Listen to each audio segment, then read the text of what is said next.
یہ وہ ہیں جو ہتھنائے تو کھوڑی، یہ پہلے خود ان بینچوں کا حصہ رہے ہیں جہاں یہ خود بہت جونیئر جج تھے اور اس ہم خیال گروپ کا حصہ رہے جس کے اوپر بینچ فکسنگ کا الزام لگتا رہا ہے. تو اب یہ واپس جو ان پہ الزام لگتے رہے یہ ان کا حساب چکتا کر رہے ہیں. تو اس پر ایک جواب دیا جسٹس قاضی فائز نے. انہوں نے کہا کہ آپ کا جب خط آیا تو میں نے فوری طور پر آپ کو کال کی، اپنے بندے بھی آپ سے ملنے کے لیے بھجوائے، لیکن پتہ چلا کہ آپ تو یہاں ہے نہیں، آپ لاہور چلے گئے. اور ابھی تو عدالتی جو ویک ہوتا ہے، پورا ہفتہ ہوتا ہے، اس میں 6 دن کام کرنے کے لیے ہوتے ہیں، لیکن آپ 4.5 دن کے بعد ہی لاہور چلے گئے. تو 4.5 دن کی تنخواہ تو ہمیں نہیں ملتی، ہمیں تو 6 دن ہفتے کے کام کرے تو تنخواہ ملتی ہے، اور وہی ہمارے لیے جائز ہے. لیکن چلے کوئی بات نہیں، آپ کو چاہیے تھا کہ آپ مجھے کال کر لیتے، اپنے تحفظات مجھے بتاتے. اور اس سے پہلے بھی ججز کمیٹی کے 3 اجلاس بلائے گئے جس میں آپ شریک نہیں ہوئے، تو ہمیں کافی پرابلم رہی. اب بھی آپ چاہتے تو آپ آن لائن شریک ہو سکتے تھے، لیکن آپ شریک نہیں ہوئے. تو اب بھی میرے دروازے آپ کے لیے کھلے ہیں، اور جناب آؤ تے سدھے وجو بوئے وچ آپ نہ کال کرنے آئے نہ ملنے آئے، اور آپ نے شکوے شکایت شروع کر دی ہے. تو جسٹس قاضی فائز کا خط اور جواب بڑا تگڑا ہے، جس کے بعد تاثر مل رہا ہے کہ جسٹس اعجاز الحسن جو ہے وہ خوش نہیں ہے. ججوں کی جو رنگ بازی ہے وہ بڑی پرانی ہے، وہ کوئی نئی نہیں ہے. تو یہ ابھی بھی سپریم کورٹ کے اندر بعض رنگ باز جج موجود ہیں جو کس طرح کی حرکتیں کرتے ہیں. حالانکہ ججوں کا کام ہوتا ہے مقدمات کی سماعت کرنا، فیصلے کرنا، لیکن یہ انتظامی معاملات میں الجھ کے رہ گئے ہیں اور آپسی لڑائیوں میں الجھ کے رہ گئے ہیں. معاملہ اس طرح یہ ہے کہ ہم خیال گروپ کے ایک جج جسٹس مظہر علی اکبر نقوی کا کیس سپریم جوڈیشل کونسل میں ہے. اس کے اوپر ان 2 شو کاز نوٹس ہو چکے ہیں، اور وہ تل ملا رہے ہیں کہ مجھے شو کاز نوٹس کیوں جاری کیا، ان کی نوکری خطرے میں ہے. انہوں نے بھی ایک خط لکھا ہے، انہوں نے بڑا دلچسپ خط لکھا ہے. انہوں نے لکھا کہ سیاسی اشرافیہ کے ہاتھوں کھیلنے سے انکار پر نتائج بھگت رہا ہوں. یعنی وہ کہہ رہے ہیں کہ جو پولیٹیکل ایلیٹ ہے، میں چونکہ ان کے ہاتھوں میں کھیلتا نہیں رہا. حالانکہ وہ وہاں جج ہے جن کی پولیٹیکل ایلیٹ کے ساتھ باقاعدہ گفتگو کی آڈیو آ چکی ہے. چودھری پرویز الہی کی براہ راست ان سے گفتگو ہوئی، اس کی آڈیو لیک ہوئی، اور اس گفتگو میں جس شخص کا حوالہ دیا گیا وہ چودھری پرویز الہی کا فرنٹ مین تھا، جو کہ ان کے بہاف پر لوگوں میں پیسے بانٹتا ہے یا رشوت دیتا ہے، اور وہ خود بھی اندر ہے. محمد خان بھٹی اس کا نام ہے. السلام علیکم جج صاحب. جی السلام علیکم. کی حال ہے؟ ٹھیک ہو؟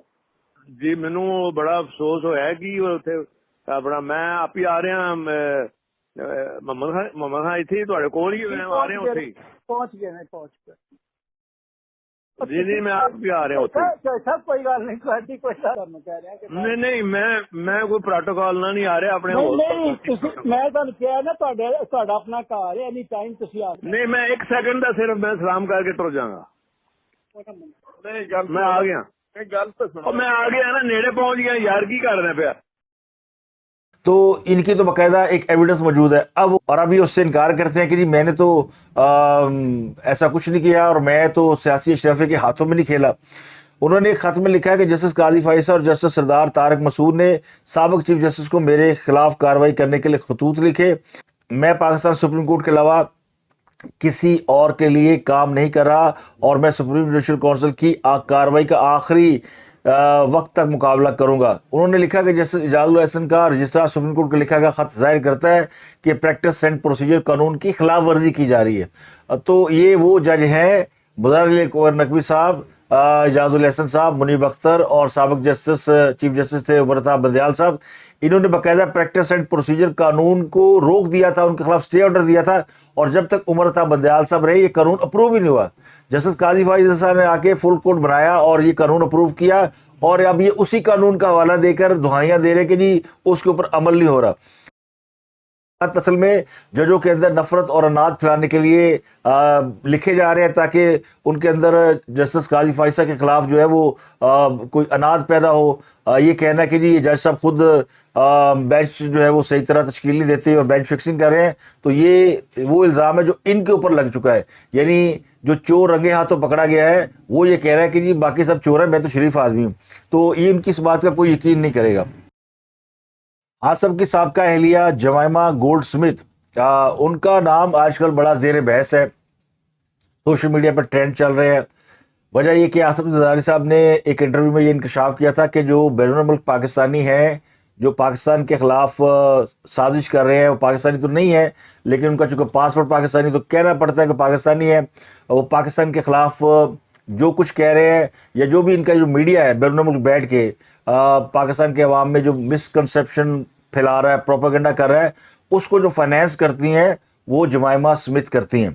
تو پی ٹی آئی نے ان کے لیے ٹرینڈ چلا دیا اسٹے اسٹرانگ جمائمہ خان.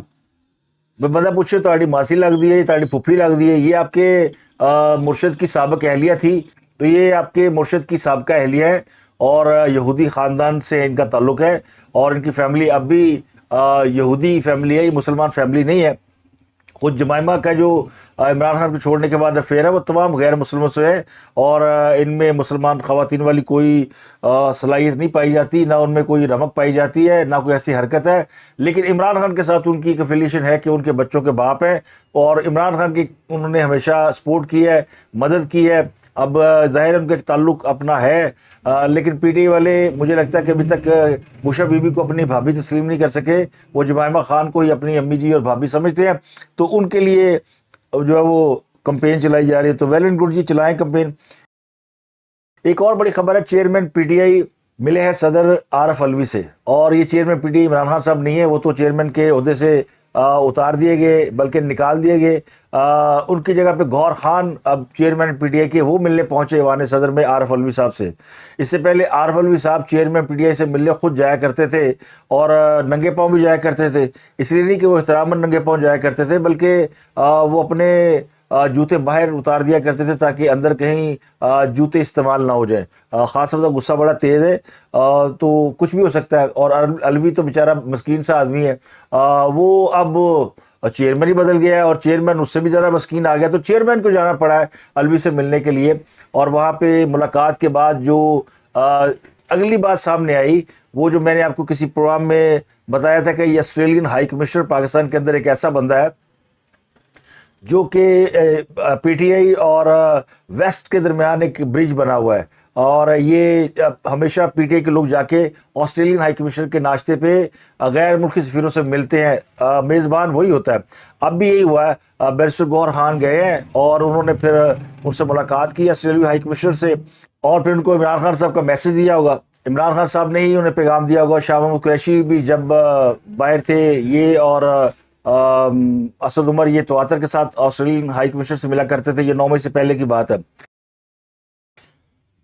اور اس ملاقات میں پھر امریکی سفیر اور باقی سفیر بھی آ جایا کرتے تھے. اب بھی آسٹریلین ہائی کمشنر کو درمیان میں ڈالا گیا کہ وہ کچھ کریں. نیل ہاکنز ان کا نام ہے. تو اب بھی بظاہر یہ پی ٹی آئی کہتی ہے کہ ہم جاتے ہیں ان کے پاس اور ان سے پاکستان کے اندر آزادانہ انتخابات اور شفاف الیکشن اور الیکشن کمیشن کے کردار کے اوپر بات کرتے ہیں. تو اس کا آسٹریلیا سے کیا تعلق؟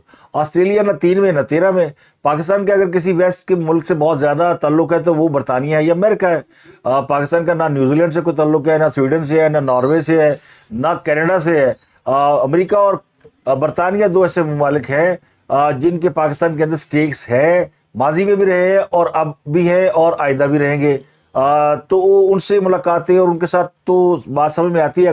تو آسٹریلین ہائی کمشنر کے ساتھ اس لیے ملتے ہیں کہ وہ بچولن ہے. بچولن سمجھتے ہیں آپ، جو بیچ میں رابطہ کار ہوتا ہے، سہولت کار. تو یہ بدریہ سہولت کار ملتے ہیں وایا بٹھنڈا تاکہ بات جو ہے وہ آگے چلائی جا سکے. تو اب بھی لگتا ہی ہو کہ عمران خان صاحب نے ان کے ذریعے کوشش کی ہے کہ ان کو وہ این آر او دلا دیں، ان کو کسی طریقے سے معافی تلافی دلا دیں.